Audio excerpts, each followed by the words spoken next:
போட்டித் தேர்வு மாணவர்கள் அனைவருக்கும் வணக்கம்.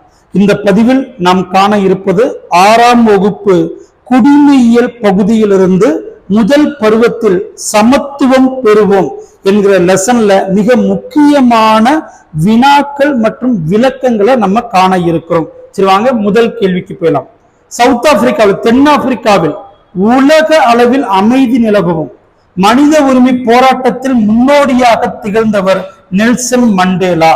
பாருங்க, ஏறக்குறைய 27 ஆண்டுகள் சிறைவாசத்திற்கு பிறகு 1990 விடுதலையாகி தென் ஆப்பிரிக்காவுடைய மிக முக்கிய தலைவராக இன்றளவும் திகழ்ந்து கொண்டிருப்பவர்.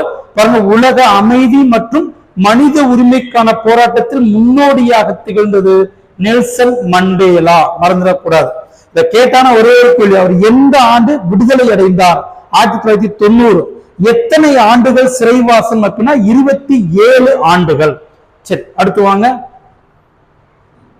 எந்த ஒரு குடிமகனுக்கு எதிராக மதம், இனம், ஜாதி, பிறப்பிடம், பாலினம் எதன் அடிப்படையிலும் பாகுபாடு காட்டக்கூடாது என்கிற ஆர்டிகல் பாருங்க, ஆர்டிகல் 15(1).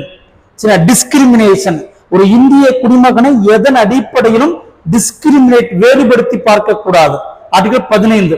14 பொறுத்தவரைக்கும் பாருங்க, சட்டத்தின் முன் அனைவரும் சமம், equality before law. 16 equal opportunities in public employment. 16 அரசு வேலை வாய்ப்பில் சமத்துவம். 17 அன்டச்சபிலிட்டி, தீண்டாமை ஒழிப்பு. சரிங்களா, கவனமா நோட் பண்ணுங்க. இந்த 4 ஆர்டிகளுமே மிக மிக முக்கியமானது. சரி, அடுத்து 3வது கேள்வி வாங்க.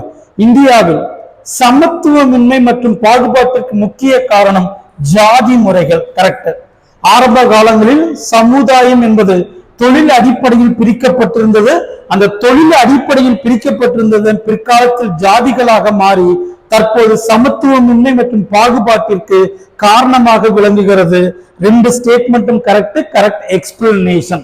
இப்ப 3வது கேள்விக்கு D is the correct answer. அடுத்து 4வது கேள்வி வாங்கினேன். இந்தியாவில் ஜாதி ஒடுக்குமுறைக்கு எதிராக போராடியவர்களில் முன்னோடியாக திகழ்ந்திருப்பவர் டாக்டர் பி.ஆர்.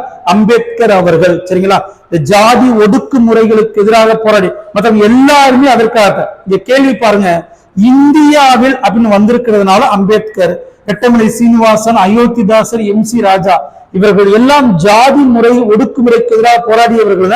பெரும்பாலும் இவங்க எல்லாமே தமிழ்நாட்டுடைய தலைவர்களாக அறியப்பட்டவர்கள். அம்பேத்கர் இந்தியாவின் உலக அளவிற்கான தலைவராக அறியப்படக்கூடியவர். 4வது கேள்விக்கு D is the correct answer. அடுத்து வாங்க 5வது கேள்வி. பாபா சாஹேப் அம்பேத்கருக்கு எந்த ஆண்டு பாரத் ரத்னா விருது வழங்கப்பட்டது? 1990. சரிங்களா, 1990ஆம் ஆண்டு அம்பேத்கர் அவர்களுக்கு இந்தியாவின் மிக உயர்ந்த விருதான பாரத் ரத்னா விருது வழங்கப்பட்டிருக்கிறது. அடுத்து 6வது கேள்வி வாங்கல. அம்பேத்கருடைய வாழ்க்கை நிகழ்வுகளை கால வரிசைப்படுத்துக. அம்பேத்கருடைய வாழ்க்கை நிகழ்வுகளை கால வரிசைப்படுத்துக. சட்ட அமைச்சர், சுதந்திரம் வாங்கியதற்கு பிறகு இந்தியாவின் முதல் சட்ட அமைச்சர். PhD பட்டம் பெற்றது 1927. வரைவு குழுவின் தலைவராக அம்பேத்கர் நிர்ணயிக்கப்பட்டிருந்தது ஆகஸ்ட் 29, 1947. அதுக்கடுத்து DCS பட்டம். இங்க ஒரு விஷயத்தை கவனிங்க. 1927ஆம் ஆண்டு கொலம்பியா பல்கலைக்கழகத்தில் டாக்டரேட் பட்டம் பெறுவதற்கு முன்பு லண்டன் பொருளாதார பள்ளியில் DCS பட்டம் அம்பேத்கர் பெற்றிருக்கிறார். சோ அந்த வகையில நம்ம படிக்கும்போது பாருங்க என்ன வரும் உங்களுக்கு, 4, 2, 3, 1 ஆன்சரா வரணும். சரிங்களா, நம்ம கீழே இருக்கக்கூடிய ஆப்ஷன்ல அந்த ஆன்சர் இல்ல. சோ அதனால பாத்தீங்கன்னா ஆன்சர் 4, 2, 3, 1 மறந்துடக்கூடாது. அம்பேத்கருடைய வாழ்க்கை நிகழ்வுகளை வரிசைப்படுத்துக. அடுத்து 7வது கேள்வி வாங்கின. தமிழ்நாட்டில் 2011ஆம் ஆண்டு மக்கள் தொகை கணக்கெடுப்பின்படி எழுத்தறிவு விகிதம் அதிகமாக உள்ள மாவட்டம் கன்னியாகுமரி, 92.14%. அதிகம் கன்னியாகுமரி, குறைவு பார்த்தீங்கன்னா தர்மபுரி. சரிங்களா, எழுத்தறிவு விகிதத்தில் அதிகம் கன்னியாகுமரி, குறைவு தர்மபுரி. மறந்துடக்கூடாது. அடுத்து 8வது கேள்வி வாங்க. 2011ஆம் ஆண்டு மக்கள் தொகை கணக்கெடுப்பின்படி பாலின விகிதம், எழுத்தறிவு விகிதம் ரெண்டுலையுமே குறைவாக உள்ள மாவட்டம், ரெண்டுலையுமே லோ அப்படின்னு பாத்தீங்கன்னா தர்மபுரி.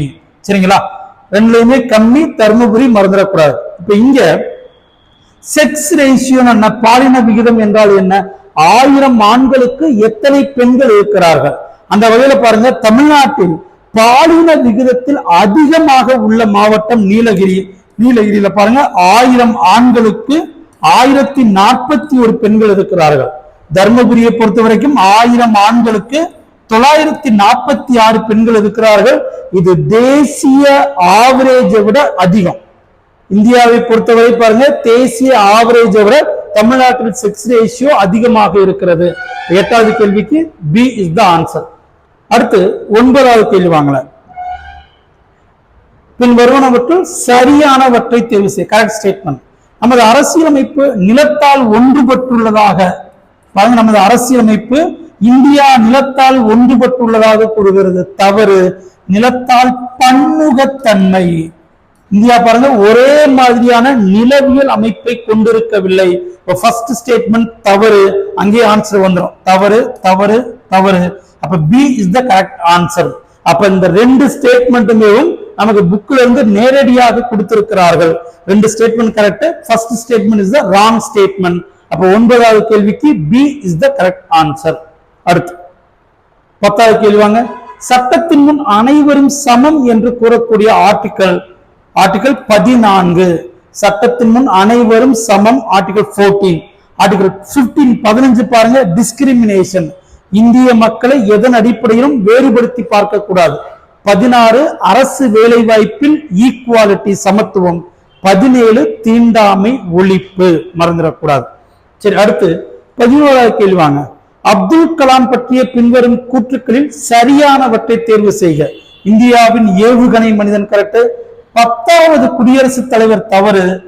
அப்துல் கலாம் இந்தியாவின் 11வது குடியரசுத் தலைவர். அப்ப answer B is the correct answer. மக்களின் குடியரசுத் தலைவர், லூமினஸ் பார்க், சரிங்களா, எல்லாமே அப்துல் கலாம் அவர்களால் உருவாக்கப்பட்டது. 2020 2020 என்ற புத்தகத்தையும் அப்துல் கலாம் அவர்கள் உருவாக்கி இருப்பார். அப்ப 11வது கேள்விக்கு B is the correct answer. 10வது அல்ல, 11வது குடியரசுத் தலைவர். அடுத்து 12வது கேள்வி வாங்க.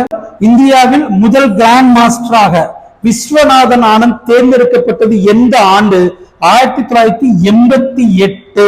சரிங்களா, அதனால பாருங்க 1991 92ஆம் ஆண்டு ராஜீவ் காந்தி கேல் ரத்னா விருது உருவாக்கப்பட்ட பிறகு முதல் ராஜீவ் காந்தி கேல் ரத்னா விருதை பெற்றவர் விஸ்வநாதன் ஆனந்த் அவர்கள். சரிங்களா, இதை வச்சு நீங்க பார்த்தீங்கன்னா 98 ஆப்ஷன் வரவே வராது.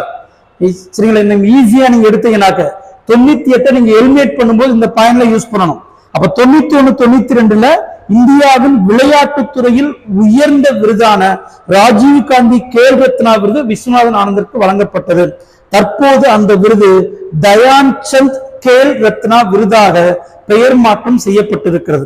அப்ப விஸ்வநாதன் ஆனந்த் பாருங்க எத்தனை முறை உலக சாம்பியனாக இருந்திருக்கிறார். செஸ் விளையாட்டு போட்டியில் உலக சாம்பியன் பாருங்க ஏறக்குறைய 5 முறை. 2000, 2007, 2008, சரியா 2008, அதன் பிறகு 2010 மற்றும் 2012. மொத்தம் 5 முறை விஸ்வநாதன் ஆனந்த் அவர்கள் உலக சாம்பியனாக இருந்திருக்கிறார். இந்த இயர் எல்லாம் கவனமா படிச்சு கட்டாயம் வருவதற்கு வாய்ப்பு இருக்கிறது. அதுக்கடுத்து பாருங்க 13வது கேள்வி. செல்வி சே இளவழகி எந்த விளையாட்டோடு தொடர்புடையவர்? கேரம், மறந்துடக்கூடாது. கேரம் விளையாட்டோடு தொடர்புடையவர். 2008ஆம் ஆண்டு பிரான்ஸ் கேன்ஸ் நகரில் நடைபெற்ற போட்டியில் சாம்பியன் பட்டத்தை கைப்பற்றி இருக்கிறார். 2008ஆம் ஆண்டு பிரான்ஸ் நகர் கேன்ஸில் நடைபெற்ற கேரம் விளையாட்டு போட்டியில் பட்டம் பெற்றிருக்கிறார், மறந்துடக்கூடாது. அதுக்கடுத்து 14வது கேள்வி பாருங்க. தமிழ்நாட்டின் சேலம் மாவட்டத்தைச் சேர்ந்த மாரியப்பன் தங்கவேலு 2016ஆம் ஆண்டு தங்க பதக்கம் வென்றார். எந்த போட்டி? உயரம் தாண்டுதல். சரிங்களா, அந்த போட்டியில் பாருங்க உயரம் தாண்டுதல் பிரிவில் 1.89 மீட்டர் உயரம் தாண்டி தங்க பதக்கத்தை பெற்றிருப்பார் தமிழகத்தைச் சேர்ந்த மாரியப்பன் தங்கவேலு. சரிங்களா? அப்ப இந்த 14 கேள்விகளை பொறுத்தவரையும் பாருங்க, சமத்துவத்தை பெறுவோம் அந்த பாடத்திலிருந்து மேக்சிமம் இந்த 14 கேள்விகளை நீங்க படிச்சாலே போதுமானது.